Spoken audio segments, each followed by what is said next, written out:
Hello guys, आप लोग कैसे हो। मैं अजीत प्रताप यादव आप लोगों के लिए नई वीडियो लेके आ गया। आज भी इस वीडियो में डिस्कस करूंगा क्लास 10 का साइंस हेरिडेटरी के 100 क्वेश्चन।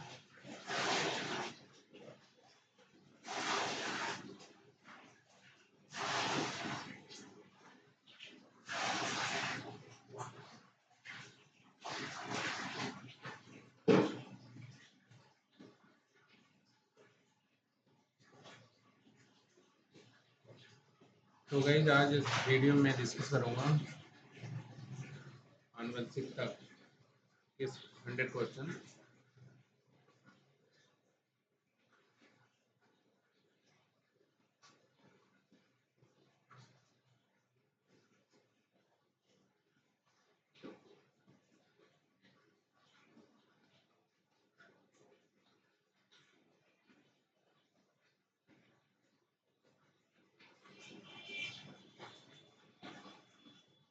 हेलो गाइस, आप लोग कैसे हो। मैं अजीत प्रताप यादव आप लोगों के लिए नई वीडियो लेके आ गया। आज इस वीडियो में डिस्कस करेंगे क्लास 10 साइंस का चैप्टर 8 हेरिडेटरी।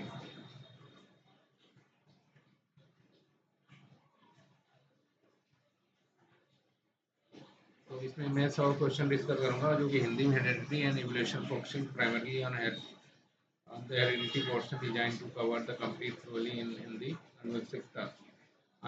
भाग इसके हमने कई भाग किए हैं, तो हम 10 भाग में डिस्कस करेंगे। तो पार्ट 1 में हम लोग डिस्कस करेंगे कि अनुवंशिकता हेरिडिटी क्या है। तो पार्ट 1 में अनुवंशिकता का परिचय देखेंगे हम।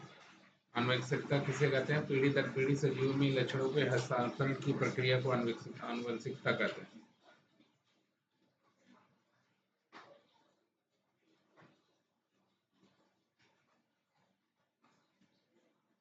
आनुवंशिकता किसे कहते हैं। पीढ़ी दर पीढ़ी सजीवों के लक्षणों के हस्तांतरण की प्रक्रिया को आनुवंशिकता कहते हैं। विभिन्नता वेरिएशन किसे कहते हैं। एक ही जात के सदस्यों के बीच पाए जाने वाले लक्षणों के अंतर को विभिन्नता कहते हैं।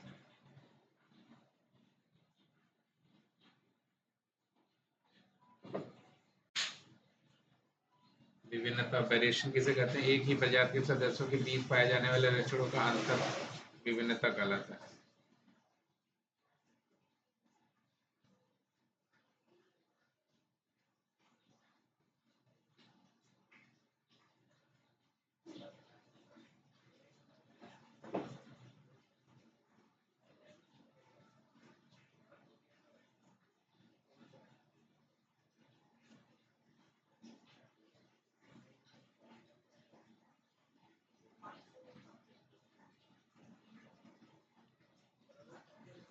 जनरल रिप्रोडक्शन और आनुवंशिकता में क्या संबंध है। प्रश्न संख्या 3।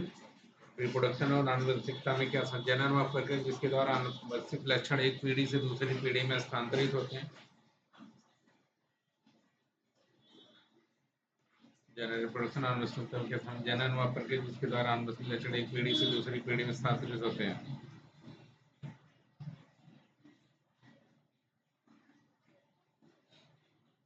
आनुवंशिक पीढ़ी दर पीढ़ी सजीव में लक्षणों के हस्तांतरण की प्रक्रिया को आनुवंशिकता कहते हैं। प्रश्न संख्या 2। समजात लक्षण है इनहेरिटेड ट्रेट किसे कहते हैं। वे लक्षण जो माता पिता से संतानों में स्थानांतरित होते हैं उसे समजात लक्षण कहते हैं। असमजात एक्वायर्ड ट्रेट किसे कहते हैं। वे लक्षण जो जीव अपने जीवन काल में पर्यावरण के प्रभाव से प्राप्त करता है उसे एक्वायर्ड कैरेक्टर कहते हैं। समजात इनहेरिटेड कैरेक्टर किसे कहते हैं। प्रश्न संख्या 4। वे लक्षण जो माता पिता से संतानों में स्थानांतरित होते हैं उसे क्या इनहेरिटेड ट्रेट कहते हैं। और एक्वायर्ड ट्रेट किसे कहते हैं। वे लक्षण जो जीवन में अपने जीवन जो वे लक्षण जो जीव अपने जीवन काल में पर्यावरण के प्रभाव से प्राप्त करते हैं। प्रश्न संख्या 6। क्या असमजात लक्षण आनुवंशिक होते हैं। नहीं। अस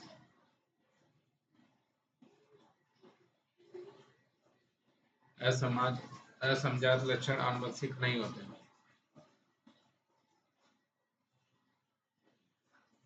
प्रश्न संख्या 7। प्रश्न संख्या 6 था। क्या असमजात लक्षण आनुवंशिक होते। नहीं। असमजात लक्षण अगली पीढ़ी में हस्तांतरित नहीं होते। प्रश्न संख्या साथ जीन किसे कहते हैं? डीएनए के वे खंड जो किसी विशेष लक्षण के लिए उत्तरदायी होते हैं उसे जीन कहते हैं। डीएनए के वे खंड जो किसी विशेष लक्षण के लिए उत्तरदायी होते हैं उसे जीन। जीनोटाइप किसे कहते हैं? किसी जीव में उपस्थित जीन की आनुवंशिक संरचना को जीनोटाइप कहा जाता है। प्रश्न संख्या 9, फिनोटाइप किसे कहते हैं? जीनोटाइप और पर्यावरण की अंतःक्रिया से व्यक्त होने वाले बाहरी लक्षण को क्या फिनोटाइप कहते हैं? प्रश्न संख्या 10, आनुवंशिक जेनेटिक्स के जनक कौन थे? ग्रेगर जॉन मेंडल जेनेटिक्स के जनक थे। भाग 2, अब हम भाग 2 में क्या मेंडल्स एक्सपेरिमेंट को देखेंगे। मेंडल ने अपने प्रयोगों के लिए किस पौधे को चुना? मटर को, पाइसम सटाइवम को चुना। मेंडल ने अपने प्रयोगों के लिए किस पौधे को चुना? मटर का पौधा। प्रश्न संख्या 12, मेंडल ने मटर के पौधों को क्यों चुना? इसके स्वपरागकण विपरीत लक्षणों की उपलब्धता और एक वर्षीय जीवन चक्र के कारण इसको मेंडल ने मटर के पौधों को चुना। मेंडल ने मटर के पौधों को क्यों चुना? इसके स्वपरागकण विपरीत लक्षणों की उपलब्धता और एक वर्षीय जीवन चक्र के कारण। मेंडल ने कितने विपरीत लक्षणों का अध्ययन किया? 7 जोड़ी विपरीत लक्षणों का अध्ययन किया। प्रश्न संख्या 14, मटर के पौधे के तने की लंबाई के विपरीत लक्षण बताइए। लंबा, बौना, ड्वार्फ और चौड़ा। प्रश्न संख्या 15, मटर के बीज के आकार के विपरीत लक्षण बताइए। गोल, रिंकल्ड, गोल, राउंड और जोड़ीदार रिंकल्ड।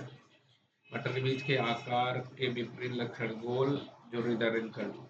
प्रश्न संख्या 2, मटर के बीज के रंग के विपरीत लक्षण भी है। येलो और हरा। मटर के बीज के रंग के विपरीत लक्षण बताइए। पीला और हरा, येलो और ग्रीन। प्रश्न संख्या 17, F1 पीढ़ी फर्स्ट फिलियल जनरेशन किसे कहते हैं? माता पिता की पहली संतति पीढ़ी को क्या फिलियल पीढ़ी कहा जाता है? प्रश्न संख्या 18, F2 पीढ़ी सेकंड फिलियल जनरेशन किसे कहते हैं? F1 पीढ़ी के स्वपरागकण से प्राप्ति संतति पीढ़ी को क्या F2 पीढ़ी कहा जाता है?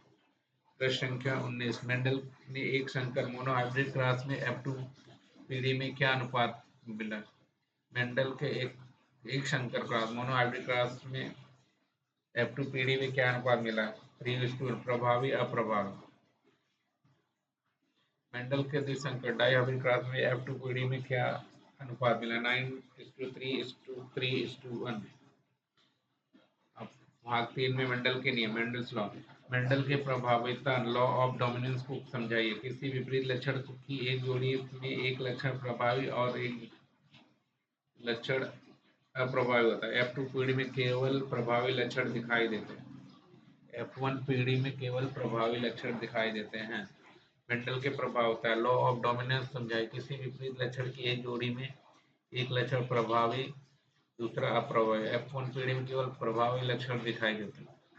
प्रभावी लक्षण डोमिनेंट ट्रेट किसे कहते हैं? वह लक्षण जो F1 पीढ़ी में स्वयं को व्यक्त कर देता है उसे प्रभावी लक्षण कहते हैं। प्रश्न संख्या 23, अप्रभावी लक्षण रिसेसिव ट्रेट किसे कहते हैं? वह लक्षण जो F1 पीढ़ी में व्यक्त नहीं होता लेकिन F2 पीढ़ी में पुनः प्रकट होता है।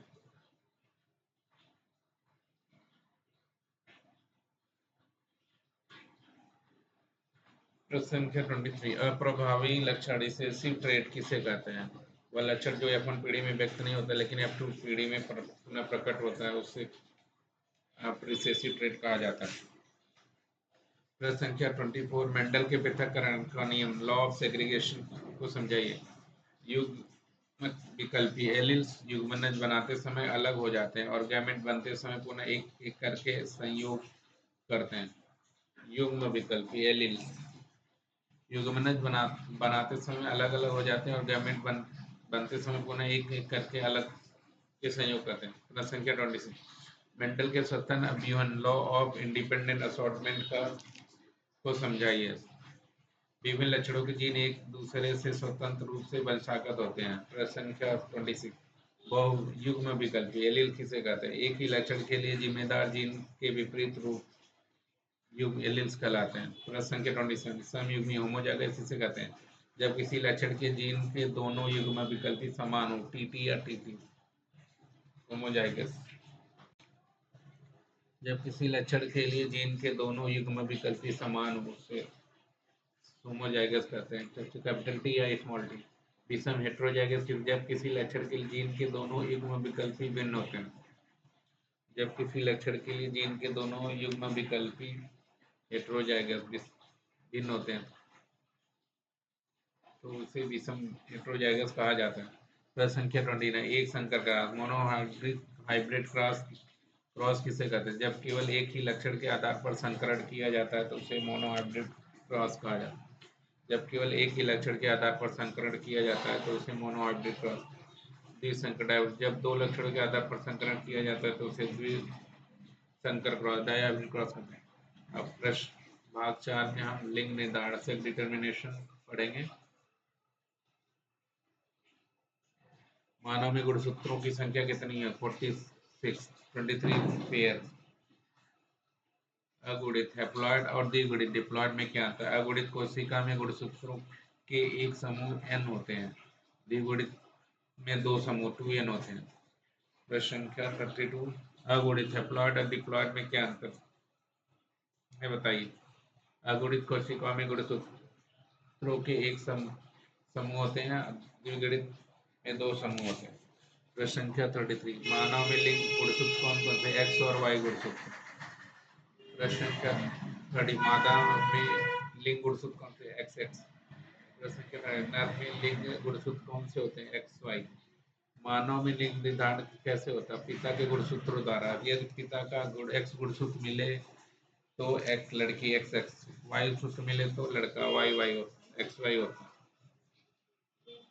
प्रश्न संख्या 30, लिंग संलग्न लक्षण सेक्स लिंक ट्रेट किसे कहते हैं? वे लक्षण जो लिंग गुणसूत्रों पर स्थित जीनों द्वारा नियंत्रित होते हैं उसे लिंग संलग्न लक्षण कहते हैं। लिंग संलग्न लक्षण का एक उदाहरण दीजिए। वर्णता, कलर ब्लाइंडनेस, हीमोफीलिया।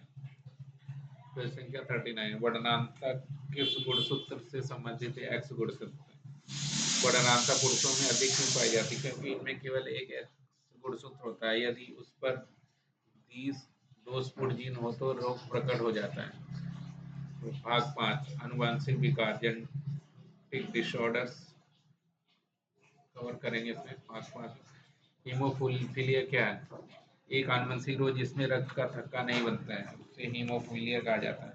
एक आनुवंशिक रोग जिसमें रक्त का थक्का नहीं बनता उसे हीमोफीलिया। हीमोग्लोबिन किस गुणसूत्र से संबंधित है? एक्स गुणसूत्र। वर्णनांता क्या है? एक आनुवंशिक रोग जिसमें लाल और हरे रंग में अंतर नहीं कर पाते हैं।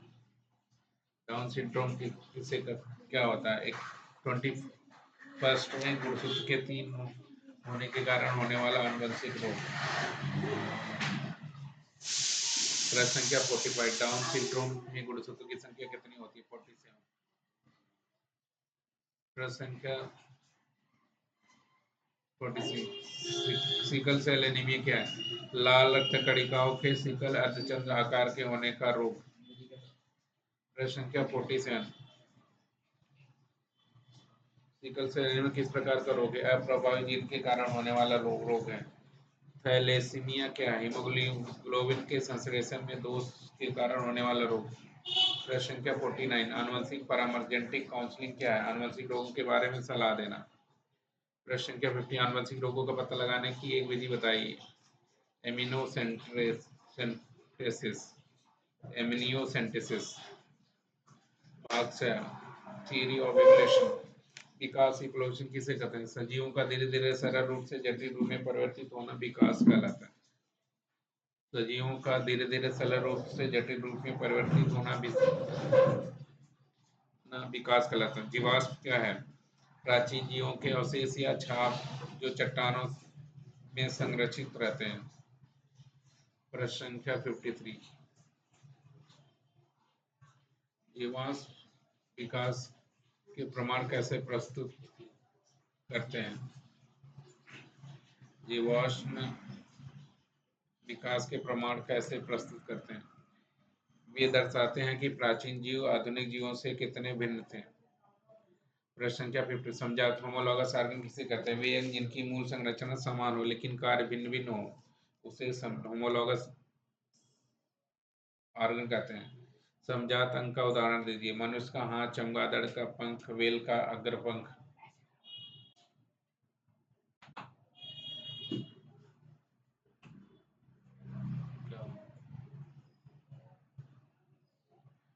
प्रश्न संख्या 56। समवृत्ति अंग एनालॉगस ऑर्गन किसे कहते हैं? वे अंग जिनकी मूल संरचना भिन्न हो लेकिन कार्य समान हो उसे एनालॉगस ऑर्गन कहते हैं। समवृद्धि अंग का उदाहरण दीजिए।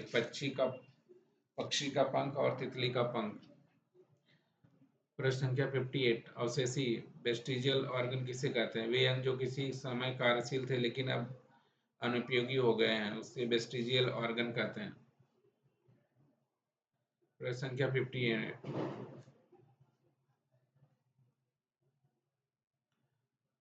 वेस्टिजियल ऑर्गन किसे कहते हैं? वे अंग जो किसी समय कार्यशील थे लेकिन अब अनुपयोगी हो गए हैं। प्रश्न संख्या 59। अवशेषी अंग का उदाहरण दीजिए। मनुष्य का अपेंडिक्स, कर्णपल्लों की पेशियां। मनुष्य का अपेंडिक्स, कर्णपल्लों की पेशियां, ये क्या अवशेषी अंग के उदाहरण हैं?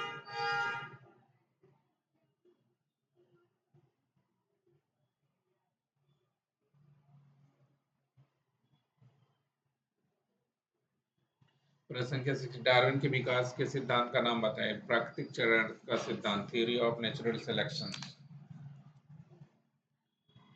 प्रश्न संख्या अब भाग 7 में डार्विन का सिद्धांत, डार्विन थियरी को हम पढ़ेंगे।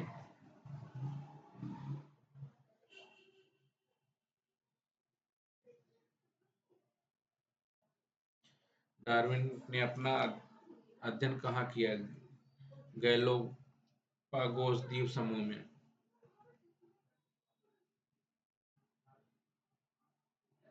प्रश्न संख्या 62। प्राकृतिक वर्ण नेचुरल सिलेक्शन किसे कहते हैं?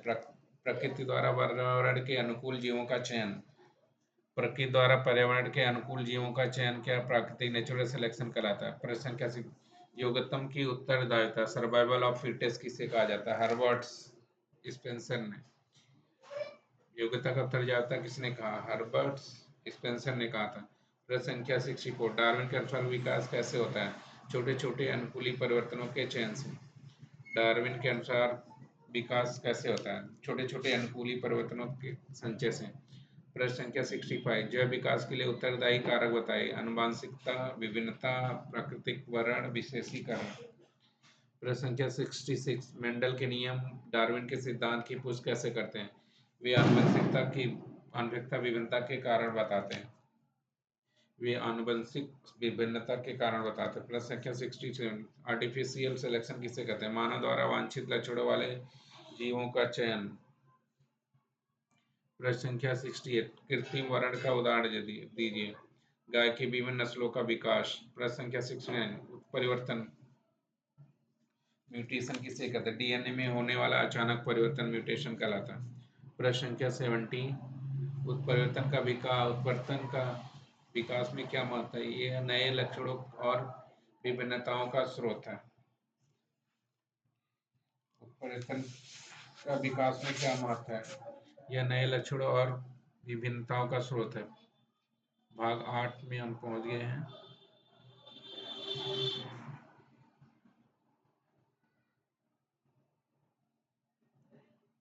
मानव का विकास, ह्यूमन इवोल्यूशन।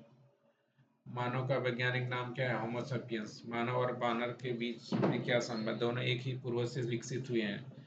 मानव विकास के प्रमाण कहाँ से मिलते हैं? जीवाश्मों से। ऑस्ट्रेलोपिथेकस क्या है? मानव का एक प्रारंभिक पूर्वज। ऑस्ट्रेलोपिथेकस मानव का एक प्रारंभिक पूर्वज। प्रश्न संख्या 75। होमो हैबिलस की क्या विशेषता थी? वह पहला मानव था जो औजारों का उपयोग करता था। होमो हैबिलस की क्या विशेषता थी? यह पहला मानव था जो औजारों का विकास करता था।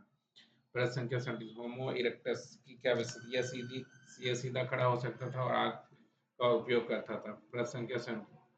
नियंडरथल मानव की क्या विशेषता? यह गुफाओं में रहता था और शिकार करता था। प्रश्न संख्या 78। क्रोमैग्नन मानव की क्या विशेषता? यह आधुनिक मानव से के सबसे निकट था और कला का ज्ञान रखता था। प्रश्न संख्या 79। मानव विकास के में मस्तिष्क का आकार के आकार में क्या परिवर्तन? मस्तिष्क का आकार बढ़ता गया। प्रश्न संख्या 80, मानव विकास में चलने की क्षमता में क्या परिवर्तन हुआ? वृक्षों से उतरकर जमीन पर सीधे चलना सीखा। प्रश्न भाग 9 आणविक मॉलिक्यूलर जेनेटिक्स में हम लोग पहुंच गए हैं। अब मॉलिक्यूलर जेनेटिक्स से रिलेटेड प्रश्न उत्तर करेंगे। प्रश्न संख्या 81, डीएनए का पूरा नाम क्या है? Deoxyribonucleic acid. प्रश्न संख्या 81, डीएनए का पूरा नाम क्या है? Deoxyribonucleic acid. प्रश्न संख्या 82, डीएनए की संरचना कैसी होती है? द्विकुंडली डबल हेलिक्स। प्रश्न संख्या 83, डीएनए की संरचना का मॉडल किसने प्रस्तावित किया? जेम्स वाटसन और फ्रांसिस क्रिक। डीएनए के 4 नाइट्रोजन क्षारक कौन से? Adenine, guanine, cytosine, thymine. RNA में थाइमिन के स्थान पर कौन सा होता है? यूरेसिल। प्रश्न संख्या 88, जीन और डीएनए में क्या समझ? जीन डीएनए का वह भाग है जो विशिष्ट लक्षण के लिए उत्तरदायी है। जीन डीएनए का वह भाग है जो किसी लक्षण के लिए उत्तरदायी होता है। प्रश्न संख्या 88, प्रोटीन संश्लेषण में डीएनए की क्या भूमिका? डीएनए आनुवंशिक सूचना रखता है जबकि जो प्रोटीन संश्लेषण के लिए आवश्यक है। प्रश्न संख्या 88, जीनोम किसे कहते हैं? किसी जीव के डीएनए का पूरा समूह को जीनोम कहा जाता है। प्रश्न संख्या 89, क्लोनिंग किसे कहते हैं? एक ही जनक से आनुवंशिक रूप से समान जीव उत्पन्न करना, क्लोनिंग करना। प्रश्न संख्या 19, जैव प्रौद्योगिकी बायोटेक्नोलॉजी क्या है? जीवों या उनके अंगों का उपयोग करके उत्पाद बनाने की तकनीक। जीवों या उनके अंगों का उपयोग करके उत्पाद बनाने की तकनीक को बायोटेक्नोलॉजी का। विविध और अवधारणात्मक प्रश्न, मिसलेनियस एंड कंसेप्चुअल क्वेश्चन।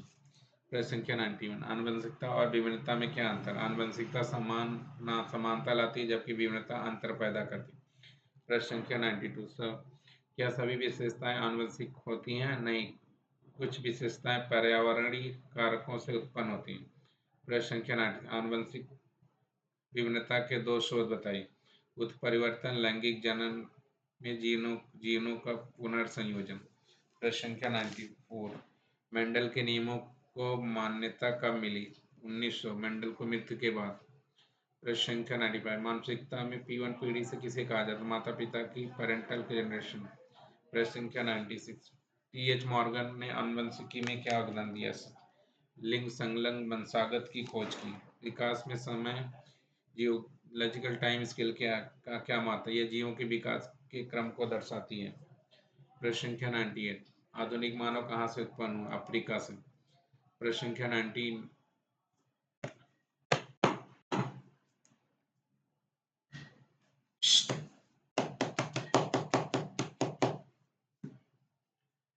आनुवंशिक इंजीनियरिंग क्या? जीनों में हेरफेर करके जीवों के लक्षणों में परिवर्तन करना। जैव विविधता का संरक्षण क्यों आवश्यक है?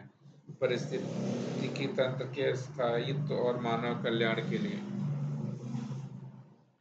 तो ये 100 प्रश्न थी, आपको अध्याय 8 आनुवंशिकता की पूरी तैयारी करने में मदद करेगा। तो गाइस, ये वीडियो अगर आपको अच्छी लगी तो प्लीज़ लाइक एंड सब्सक्राइब जरूर करें। जय हिंद, जय भारत।